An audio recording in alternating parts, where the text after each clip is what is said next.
Case आए हैं। आज राज्य में 22,000 केस आए हैं। इससे पहले जून 6 को तमिलनाडु में 20,421 केस थे।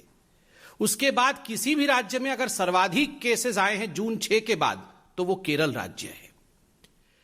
केरल में भी मई 29 के बाद ये सर्वाधिक केस है।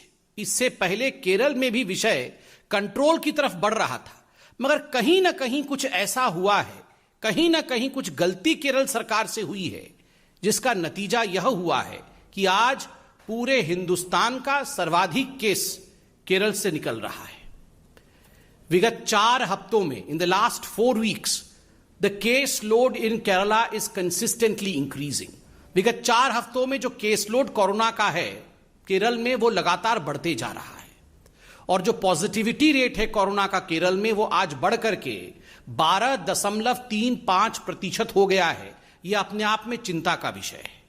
आज केरल में इन 22,000 सिंगल डे केस को ऐड करके अगर हम देखें, इसका योग करके हम देखें, तो कुल मिलाकर जो केस संख्या केरल में है वो 33 लाख है। 33 lakh people in Kerala today have suffered from corona, including the 22,000 people who have tested positive yesterday. बंधुगण, ये देश का दूसरा राज्य बनता है महाराष्ट्र के बाद। महाराष्ट्र में 62 लाख लोग हैं जिनको कोरोना हुआ है और केरल में 33 लाख हैं। तो स्वाभाविक रूप से चाहे महाराष्ट्र हो चाहे केरल हो, ये चिंता का विषय है कि जब देश सेकेंड वेव से उभरा है और थर्ड वेव कैसा नहीं आए, how to prevent third wave, इस पर पूरे देश में चर्चा हो रही है और यह चिंता का विषय है। ऐसे में what is the carelessness of the Kerala government that we see such kind of case load rise? क्या गड़बड़ी हुई है केरल में, यह जानना पड़ेगा। आपको पता होगा कि बीच में कांवड़ यात्रा के समय एक बहुत बड़ी चर्चा देश के मीडिया में और देश के राजनीतिक हलकों में हुई थी, और यह चर्चा थी कि कांवड़ यात्रा को बंद करना चाहिए। देखिए, बहुत ही दायित्ववान बनते हुए, बहुत ही जिम्मेदारी के साथ, चाहे उत्तराखंड की सरकार हो चाहे उत्तर प्रदेश की सरकार हो, किस प्रकार से लोगों के जान को बचाना है, इस विषय को लेकर इन दोनों सरकार आगे बढ़ी।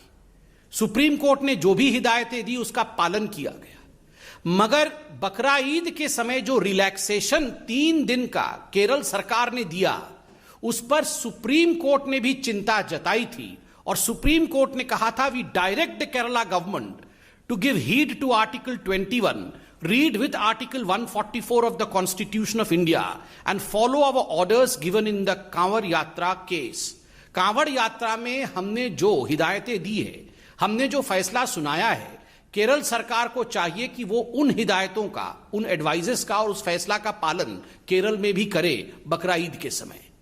मगर दुख के साथ मुझे कहना पड़ रहा है, तुष्टीकरण की राजनीति जीती और सुप्रीम कोर्ट के इस हिदायत को केरल की सरकार ने पालन नहीं किया।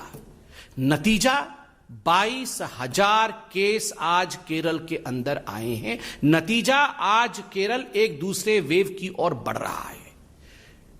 यह तुष्टीकरण, आप सोचिए किस हद तक हमारे राजनेताओं को क्या क्या करा सकता है।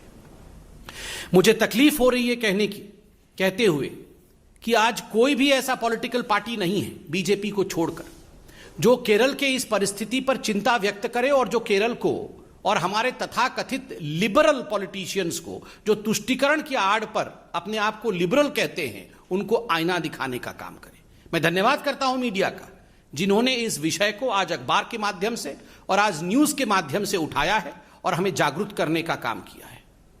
ठीक उसी प्रकार आप राजस्थान में देखिए, आपको जान के आश्चर्य होगा कि राजस्थान में उनके जो स्वास्थ्य मंत्री हैं, खुद स्वास्थ्य मंत्री रघु शर्मा जी, वो कल अपना जन्मदिन मनाते हुए इंदौर के ऑडिटोरियम में, इंदौर शहर के ऑडिटोरियम, एक इंडोर ऑडिटोरियम है राजस्थान में, तो उस इंडोर ऑडिटोरियम में वो अपना जन्मदिन मना रहे हैं और सैकड़ों लोगों को उन्होंने उसमें हाजिर किया है। अभी यह भी मीडिया में चल रहा है कि मंत्रिमंडल का फेरबदल राजस्थान में हो सकता है।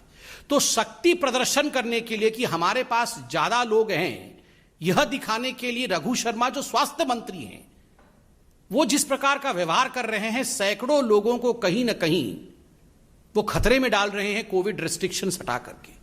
स्कूल कॉलेजेस राजस्थान में बंद है, किंतु आप देखिए राजस्थान में खुद स्वास्थ्य मंत्री और उनकी सरकार लोगों की जान को खतरे में डाल रही है। और वैसे में आज राहुल गांधी और कुछ विपक्ष के नेता जब सवाल पूछने संसद के पटल को छोड़ करके संसद के बाहर आते हैं और सवाल पूछते हैं, तो इन सवालों का जवाब जनता भी देना चाहती है और हम भी चाहते हैं इन सवालों का जवाब राहुल गांधी को दिया जाए। राहुल जी, आपने कहा कि आज पूरा विपक्ष जो है वो पूरा विपक्ष आज एक हो गया है और एक होकर ये कुछ सवाल पूछ रहा है। राहुल जी, ये तथाकथित विपक्ष एक कब नहीं था? आज ममता जी भी चाय पी रही हैं सोनिया गांधी जी के साथ, आप कह रहे हैं कि हम सब एक हो गए। आप याद करिए 2018 में कर्नाटक में किस प्रकार ये तमाम विपक्ष के नेता एक दूसरे के हाथ पकड़ करके मंच पर मौजूद थे। ममता जी, मायावती जी, सोनिया जी, ये सारे लोग मंच पे मौजूद थे और कह रहे थे हम तमाम नेता एक होकर भारतीय जनता पार्टी को हराएंगे, हम मोदी जी के विचारधारा के खिलाफ अपनी आवाज को बुलंद करेंगे। क्या नतीजा हुआ? क्या नतीजा हुआ? जनता जनार्दन है। राहुल गांधी, अखिलेश जी एक साथ साइकिल में बैठे थे, दो अच्छे लड़के यूपी के निकले थे साइकिल पे। क्या नतीजा हुआ उस साइकिल यात्रा का? क्या नतीजा हुआ इन सबके गठबंधनों का? कुछ नतीजा नहीं निकला।